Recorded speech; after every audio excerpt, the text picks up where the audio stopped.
Patuloy ang pagpapalaganap ng malasakit at serbisyong makakomunidad ng mga kapulisan sa pamamagitan ng isang outreach program isinagawa para sa mga mag-aaral sa isang paaralan sa bayan ng Pinukpok, Kalinga. Yan ang balitang hatid ni Patrolwoman Myra Biran.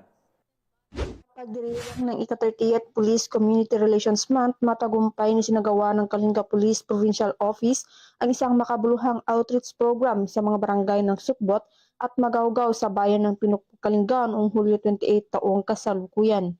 Ang aktibidad ay pinangunahan ni Provincial Director Police Colonel James D. Mangili at ng Police Community Affairs and Development Unit, katuwang ang mga stakeholders na may temang sa bagong Pilipinas ang gusto ng pulis ligtas ka, na layong mapalakas ang ugnayan ng kapulisan at ng komunidad.